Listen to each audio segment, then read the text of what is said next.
Good afternoon, guys. I'm very lucky this afternoon to be with Meghan, who's the Vice President of Marketing at Hubspot. Meghan, welcome. Thank you very much. Thanks for having for taking me. the time. So, where are we right now? So we are at the Next Web in Amsterdam. It's a European conference, and it's been a really fascinating series of talks on where technology is headed, where marketing is headed, where communication is headed, and just catching up with a lot of great speakers. So, you've already done a talk. I have. What was it about and how did it go? So my talk was about, I think we're at this really fascinating time where the way that people discover content is really fundamentally changing at a faster rate than it ever has before. So we used to have one path through which you discovered content, and that was Google, basically, the search engine. And so everybody optimized their content for search. But when you think about it now, we have voice search, we have app search, we have messenger apps, we have all sorts of different ways that people are encountering content that are way outside the confines of the browser.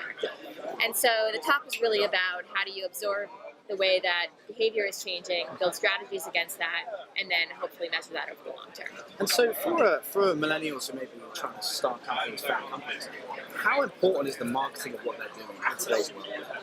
Yeah, well, I think, everybody is selling their story, right? I mean, you hear about businesses that are, and organizations that are built on this idea of communicating a message, communicating an idea that people can get excited about. You're selling a promise. And so marketing is core to that. And I think that the way that the formats that marketing takes has really started to change. So it used to just be, okay, you run some ads, maybe you start a blog that you write for periodically. Now it's like the content has become so much more important. Yeah. So the companies that I see doing this really well, I think they're employing Snapchat, they're employing bots and Slack apps. They're going to where the people are. They're trying things out on Medium. Buffer, I was just talking with Buffer, the head of Buffer, Leo, yesterday, and they have a brilliant presence on Medium. We have a podcast that we run as well. So there's really sort of this movement of companies becoming more journalistic and hiring people who are more journalistic in their own right. So Gary Vaynerchuk spoke yesterday about how 10 years ago, when Google Ads first came out, a little bit longer than that, he bought wine for 5 cents. And that is how he beat the competition for 9 months. What do you think is the future? What could be maybe the next Google Ads, or a platform that you see that should be really important that people aren't really leveraging right now? So I'm going to take your answer in a little bit of a different direction, which is I actually don't think there's one simple answer to that. I think one of the biggest shifts right now is there's a fragmentation that's happening. So it used to be that Google was a monolith. So you went to Google and you bought ads on Google, and that was how you got found. And now it's people are discovering businesses and ideas and content all over the place, and what you need to do is figure out what the right channel is for your organization, for your business. And so for some companies, that's going to be leaning heavily into video and audio and discovery mechanisms for that. For others, it's going to be still more text-based.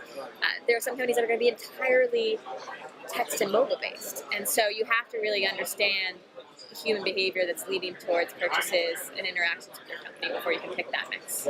Because they say right now that, video for millennials really is it. And we saw this last week, we put up a video, and the response was just amazing. Oh my God, yeah. It's not as if the message has changed, it was just the video. And live video too. So Facebook has really leaned into Facebook Live. So they're weighting their algorithm to prioritize Facebook Live. So right now, I would actually lean heavily into that while the getting is good.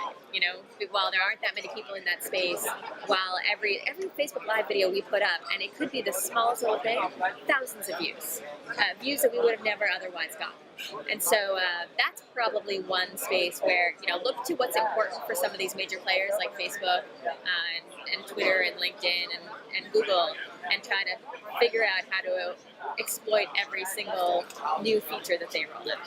And from the kind of perspective of Hubspot as a company, what's in store for you over the next year? So we're cooking. We got a lot going on. So it's been a really interesting process. We started out with one product. It was a marketing platform. And we really attracted people to that product by not talking about the product at all, by talking about marketing strategy and creating interesting things that people would want to read and kind of pulling them into the top of the funnel that way. And then later on, talking to them about the product. Yeah. Recently, in the last couple of years, we started introducing a lot of free products. So we have a free CRM, we have a free tool called Lead In, we've got a bunch of free graders, things like that, where I think the new idea is forget about standing in the way between your customer and your product. Just give them a product. And then once they're using the product, once they're getting some value out of it, then figure out, what the right upsell path is for them.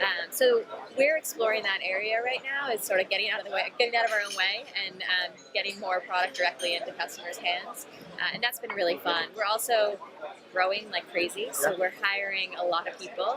If you're looking for a job, and we're trying to attract, people who are really unique in their approach to marketing and to building products and to understanding how the modern customer engages with companies.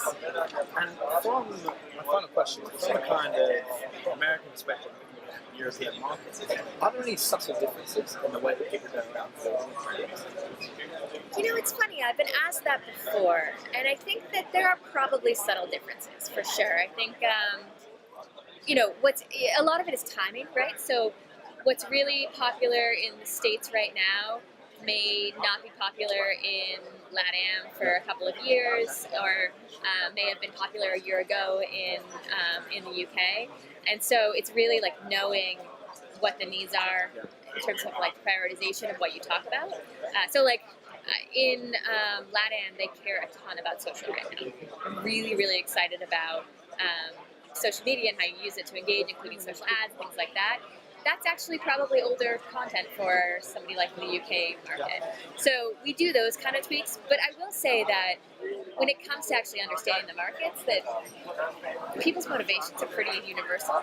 And so knowing simple things like give someone something of value before you ask something of them, that has been really consistent across the board. Because it seems that now, I heard someone say this last week, the way you sell a product is not by selling it. Correct. And you've just alluded to that. Yeah.